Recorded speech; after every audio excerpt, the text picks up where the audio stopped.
Hi guys, कैसे हैं आप सब। उम्मीद करता हूँ आप सब बहुत अच्छे से होंगे और आपकी तैयारी भी बहुत अच्छी तरह से चल रही होगी।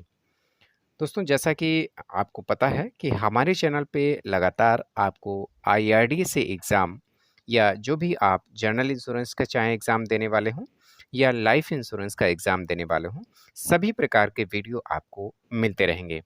और अगर हमारे चैनल पे आपने पहली बार विजिट किया है तो बता देता हूँ आपको कि प्लेलिस्ट में जा कर के आप इंश्योरेंस सेक्शन में जाइएगा। वहाँ पर आपको हमारे सारे आईआरडी एग्ज़ाम या लाइफ इंश्योरेंस एग्ज़ाम से रिलेटेड जो भी वीडियोस हैं वो सारे आपको वहाँ पर मिल जाएंगे। आप वहाँ से पुराने वीडियो को भी वॉच कर सकते हैं। फिलहाल मैंने डिस्क्रिप्शन में पूरा लिंक भी आपको प्रोवाइड कर दिया है, वहाँ से भी आप वीडियो को वॉच कर सकते हैं। अगर पहली बार विजिट किया है तो हमारे चैनल को अभी आप सब्सक्राइब कर लीजिए, नोटिफिकेशन को ऑन कर लीजिएगा, जिससे जब भी मैं वीडियो अपलोड करता रहूँगा आपको उसका नोटिफिकेशन समय से मिलता रहेगा और आपका वीडियो मिस नहीं होगा। तो चलिए स्टार्ट करते हैं, बने रहिए हमारे साथ। पहले क्वेश्चन के साथ में हम लेते हैं कि पॉलिसी के अंतर्गत गारंटीकृत समर्पण मूल्य प्राप्त करने के लिए कानून के अनुसार कब तक के लिए प्रीमियम भुगतान किया जाना चाहिए। कहने का तात्पर्य यहाँ पर यह है कि आप जो प्रीमियम कस्टमर से ले रहे हैं, ठीक है, वो प्रीमियम कस्टमर कब तक, यानी कम से कम कितने वर्ष वो भुगतान कर दे कि उसका प्रीमियम आगे समर्पण मूल्य मिल जाए, यानी कि जब भी पॉलिसी मैच्योर हो यानी समय उसका पूरा हो तो उसका प्रीमियम जो है उसको वापस मिल जाए। तो इसके लिए जो समय सीमा होती है वो समय सीमा उसकी होती है प्रीमियम का कम से कम 3 लगातार वर्षों के लिए जो है भुगतान किया जाना चाहिए। ठीक है, तो हमारा तीसरा ऑप्शन जो है यहाँ पर सही है। अगला क्वेश्चन देखते हैं। अगला क्वेश्चन है कि निम्न परिदृश्यों में मृत्यु के आसन्न कारण का पता लगाएं। जैसे कि घोड़े से गिरने के कारण अजय की पीठ टूट जाती है और वो जल में गिर जाता है और जल में पड़े रहने के कारण उसे निमोनिया हो जाता है और जब उसे अस्पताल में भर्ती किया जाता है तो निमोनिया के कारण वह मर जाता है। तो यहाँ पर मुख्य रूप से जो मृत्यु का कारण है वो आपको पता लगाना है। तो शल्य चिकित्सा के द्वारा उसकी मृत्यु हुई है या निमोनिया के द्वारा उसकी मृत्यु हुई है या टूटी हुई पीठ के कारण उसकी मृत्यु हुई है या घोड़े से गिरकर ही मृत्यु हुई है। देखिए यहाँ पर मुख्य रूप से जो मुख्य कारण था क्या था, घोड़े से गिरना। फर्स्ट टाइम वो घोड़े से गिरता है तभी उसकी पीठ टूट जाती है और उसी कारण वो जल में पड़ा रहता है और तभी उसे निमोनिया होता है और निमोनिया के कारण वो मर जाता है। तो मुख्य रूप से कारण क्या हुआ, घोड़े से गिरना हुआ। ठीक है, अगला क्वेश्चन देखते हैं। अगला क्वेश्चन हमारा है कि बीमा व्यवसाय में ग्राहक आजीवन मूल्य क्या होता है। ग्राहक आजीवन मूल्य का मतलब है कि प्रीमियम जो कस्टमर दे रहा है, जो वो प्रीमियम ही ग्राहक आजीवन मूल्य कहलाता है। ठीक है, तो बीमा पॉलिसी का कुल मूल्य कहलाएगा, गलत है। किसी भी व्यवसाय के लिए ग्राहक को पुनः प्राप्त करना है, ये भी गलत है। संपूर्ण जीवन नीति का मूल्य है, ये भी गलत है आपका। ठीक है, और जो सही है वो हमारा तीसरा ऑप्शन है, यानी कुल आर्थिक मूल्य जो ग्राहक से लंबी अवधि में प्राप्त किया जा सकता है। ठीक है, क्लियर है। अगला क्वेश्चन देखते हैं। अगला क्वेश्चन हमारा है कि बीमा एजेंट बनने के लिए आवेदक को कितने घंटे का प्रशिक्षण पूरा करना होता है। यानी बीमा एजेंट बनने के लिए आवेदक को कितने घंटे का प्रशिक्षण पूरा करना होता है। तो इसका सही आंसर जो है वो है 25 घंटे का, यानी 50 भी नहीं आपका रहेगा, 100 भी नहीं है, 30 भी नहीं है, केवल 25 घंटे का जो प्रशिक्षण है वो बीमा एजेंट को पूरा करना होता है। ठीक है, देखिए अगर आप इंश्योरेंस एग्ज़ाम देने जा रहे हैं, अगर आपके पास बुक नहीं है, ठीक है, तो फिलहाल तो यहाँ पर हम आपको सारे क्वेश्चन कवर करा रहे हैं और हमारे पहले भी वीडियो अपलोड हैं, वो भी इंश्योरेंस सेक्शन में जाकर के देख सकते हैं। और पीडीएफ की बुक अगर आपको चाहिए है आईएडी एग्ज़ाम की, तो बुक भी मैं आपको अवेलेबल करा दूंगा। इसके लिए आप हमें मेल कर सकते हैं। मेल आईडी डिस्क्रिप्शन बॉक्स में मैं आपको दे दूंगा, वहाँ से जाकर के आप मेल आईडी उठाइएगा, मेल करिएगा और बुक मैं आपको सेंड कर दूंगा। ठीक है, बुक से भी आप अपनी तैयारी कर सकते हैं। पूरी थ्योरेटिकल बुक है, वहाँ पर पूरा हर चीज़ आपको क्लियर हो जाएगा, क्योंकि वीडियो में मैं पूरा डिस्क्रिप्शन आपको नहीं बता सकता। इस बेस से वहाँ पर आप बुक को पढ़ते रहिएगा और साथ में ये आंसर भी, आप क्वेश्चन आंसर भी करते रहिए और निश्चित ही आप जो है एग्ज़ाम को बीट कर पाएंगे। क्योंकि काफ़ी सारे जो स्टूडेंट थे उन्होंने एग्ज़ाम को क्वालिफ़ाई किया हुआ है। और चलिए स्टार्ट करते हैं अगला क्वेश्चन। अगर एक निश्चित पॉलिसी दस्तावेज के विवरण के लिए जटिल भाषा का प्रयोग किया जाता है, ठीक है? अगर एक निश्चित पॉलिसी दस्तावेज के लिए जटिल भाषा का प्रयोग किया जाता है तो इसमें कोई अस्पष्टता उत्पन्न होती है तो इसे आमतौर पर कैसे समझा जाएगा? तो ये बीमा धारक के पक्ष में इसको समझा जाता है, ठीक है? तो इसका क्वेश्चन आंसर की तरह से आप इसको पढ़ लीजिए, क्योंकि जो बाकी सारे बिंदु हैं वो काफ़ी बड़े हैं, तो इस पे से वीडियो लंबा ना हो तो आप इसको केवल आंसर को मैं आपको बता देता हूँ और इसको आप देख लीजिएगा। अगला क्वेश्चन हमारा है कि इनमें से कौन से नुकसान को प्रमुख व्यक्ति बीमा के तहत कवर किया जाता है? किसको कवर किया जाएगा?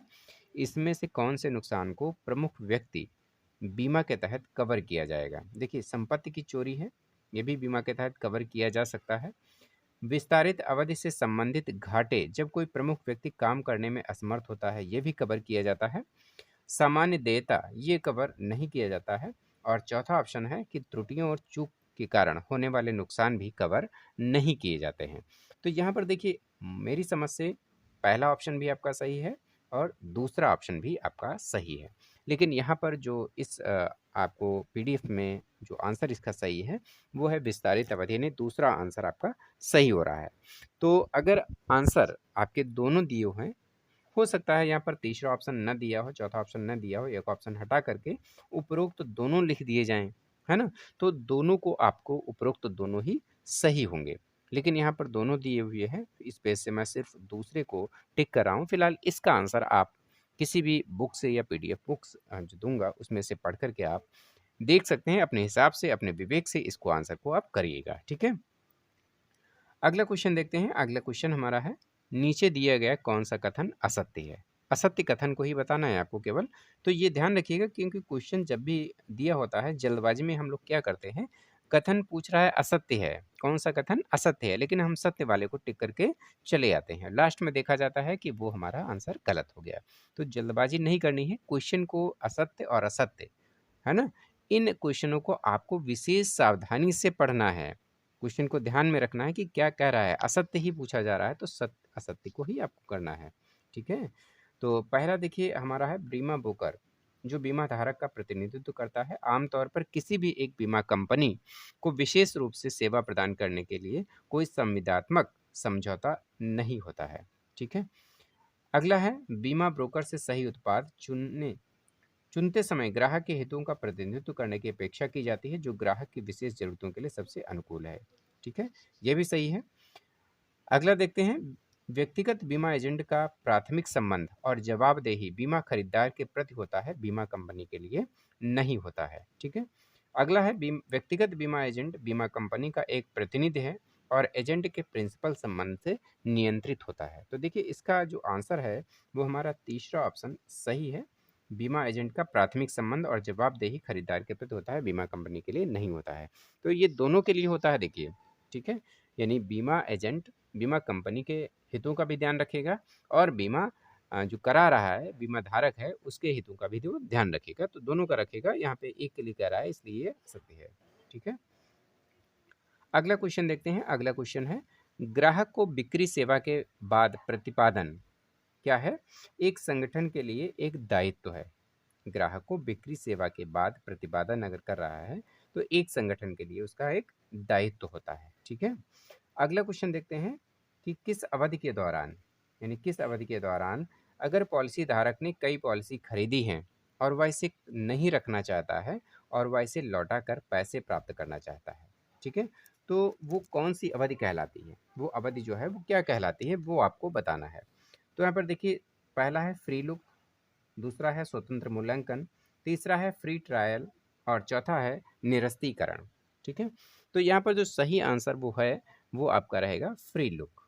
यानी फ्री लुक का जो समय सीमा होती है वो समय सीमा होती है 15 दिन। यानी 15 दिन के अंदर अगर बीमा धारक को पॉलिसी पसंद नहीं आती है, ठीक है, तो वो 15 दिन के अंदर जब भी पॉलिसी बांड उसको रिसीव होता है, उस पॉलिसी बांड को रिसीव होने के 15 दिन के अंदर अंदर कंपनी को एक लिखित रूप से एप्लीकेशन दे करके उस पॉलिसी को कैंसिल वो करा सकता है, ठीक है? और उसका सारा जो मूल्य है, जितना भी प्रीमियम उसने भरा है, ठीक है, स्टाम्प ड्यूटी को काट करके सारा प्रीमियम उसको जो है मिल जाता है। यानी कि पूरा ही प्रीमियम बहुत नॉमिनल कटौत होती है, कटौती होती होगी, लेकिन सारा प्रीमियम उसको मिल जाएगा। ठीक है, अगला क्वेश्चन देखते हैं, निम्नलिखित में से कौन सा विकल्प वैध उपभोक्ता शिकायत के आधार नहीं बन सकता है। यानी शिकायत का आधार नहीं बन सकता है। उपभोक्ता जो शिकायत होती है, उपभोक्ता कर सकता है शिकायत, उसका आधार कुछ होगा, तो उसका आधार यहाँ पर कौन सा आधार है वो नहीं बन सकता है, वो आपको बताना है यहाँ पर। ठीक है, क्वेश्चन क्या कर रहा है, देखिए क्वेश्चन को भी समझने की ज़रूरत होती है। दवा की बोतल पर एलर्जी की चेतावनी नहीं दी गई है। दवा की बोतल पर एलर्जी की चेतावनी नहीं दी गई है, ये आधार नहीं बन सकता है। ये आधार बन सकता है, ठीक है, तो ये भी आपका गलत है। उत्पाद की एमआरपी से अधिक मूल्य वसूलने वाला दुकानदार, ये भी आधार, शिकायत का आधार बन सकता है ना? तो ये भी आपका गलत हो गया, क्योंकि यहाँ पे क्या लिखा है, आधार नहीं बन सकता है, वो बताना है आपको। अगला है, ग्राहक को अपनी श्रेणी में सबसे अच्छे उत्पाद की सलाह नहीं देने वाला दुकानदार। और तीसरा चौथा है दोषपूर्ण उत्पाद, ये भी नहीं हो सकता है। तो यहाँ पर देखिए, कोई भी ग्राहक को कस्टमर कोई भी सामान दे रहा है, तो एक उत्पाद वो नहीं बेचेगा कि हमारा यही उत्पाद अच्छा है।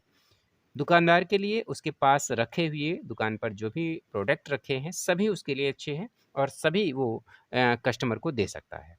ठीक है, तो इसके लिए कोई भी ये शिकायत का आधार नहीं बन सकता है कि दुकानदार ने हमें ये उत्पाद दे दिया। ये आपके ऊपर डिपेंड करता है कि कौन सा आप उत्पाद उससे लेना चाह रहे हैं। ठीक है, अगला क्वेश्चन देखते हैं। अगला क्वेश्चन है, वैध अनुबंध का कौन सा तत्व प्रीमियम से संबंधित नहीं है। वैध अनुबंध का कौन सा संबंध तत्व प्रीमियम से संबंधित नहीं है, वो आपको बताना है। देखिए यहाँ पर जो वैध अनुबंध का तत्व जो प्रीमियम से संबंधित नहीं है, वो होगा आपका प्रतिफल। ये याद रखिए, सही आंसर है। काफ़ी इंपॉर्टेंट क्वेश्चन है, अधिकांशतः ये पूछा जाता है। ठीक है, एग्जाम में अधिकांशतः ये क्वेश्चन पूछ लिया जाता है। अगला क्वेश्चन है, इनमें से कौन से जोखिम का समाधान इनमें से कौन से जोखिम का समाधान पेंशन के माध्यम से नहीं किया जा सकता है।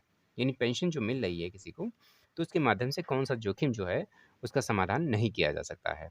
देखिए, दीर्घ जीवन है, मुद्रास्फीति है, निवेश जोखिम है, तीनों किए जा सकते हैं। बट असामयिक मृत्यु, यानी कि असमय जो मृत्यु हो जाती है, उसको पेंशन के माध्यम से हम टाल नहीं सकते हैं। कोई भी टाल नहीं सकता है, क्योंकि असामयिक मृत्यु ऐसा एक कारण है जो कोई भी टाल नहीं सकता है किसी भी तरह से। जितना भी पैसा किसी के पास हो, उस चीज़ को वो टाल नहीं सकता है। ठीक है, अगला क्वेश्चन देखते हैं। अगला क्वेश्चन है, निम्नलिखित में से कौन सा विकल्प दबाव का उदाहरण है। यानी जो प्रेशर है उसका उदाहरण कौन सा है। देखिए, रमेश गलत जानकारी देते हुए संविदा पर महेश से हस्ताक्षर करवा लेता है। यानी कि कोई गलत सूचना दी कि ऐसा ऐसा है, इस पे आप सिग्नेचर कर दीजिए, तो वो सिग्नेचर कर देता है। तो इसमें कोई दबाव का कोई नहीं है कि ज़बरदस्ती उसने सिग्नेचर करा लिए हों, तो ये भी आंसर गलत है। दूसरा है, रमेश महेश को धमकी देता है, यदि उसने संविदा पर हस्ताक्षर नहीं किए तो वह उसे मार डालेगा। यानी यहाँ पर क्या है, मार डालने की धमकी दी जा रही है।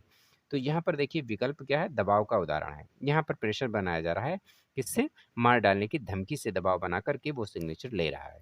ठीक है, तो ये दूसरा ऑप्शन जो है वो हमारा सही है। ठीक है, लेकिन हम तीनों और भी जो 2 ऑप्शन हैं वो भी देख लेते हैं। रमेश अपने व्यावसायिक पद का प्रयोग करते हुए महेश से संविदा पर हस्ताक्षर करा लेता है।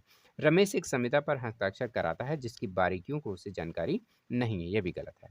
तो हमारा दूसरा ऑप्शन जो है ग्रीन कलर में, वही आपका सही है। ठीक है, अगला देखते हैं। अगला क्वेश्चन है हमारा, ग्राहक के जीवन मूल्य का मतलब क्या है। ग्राहक का जीवन मूल्य यानी कि जो प्रीमियम वो भर रहा है, जो भी पॉलिसी उसने ली है, उसका जो प्रीमियम भर रहा है, वही उसका ग्राहक का जीवन मूल्य होता है। ठीक है, अपने जीवन काल में ग्राहकों को सेवा प्रदान करते हुए खर्च की गई कुल रकम होती है। ठीक है, यह आर्थिक लाभों का योग है जो ग्राहकों के साथ एक दीर्घकालिक संबंध बनाकर प्राप्त किया जा सकता है।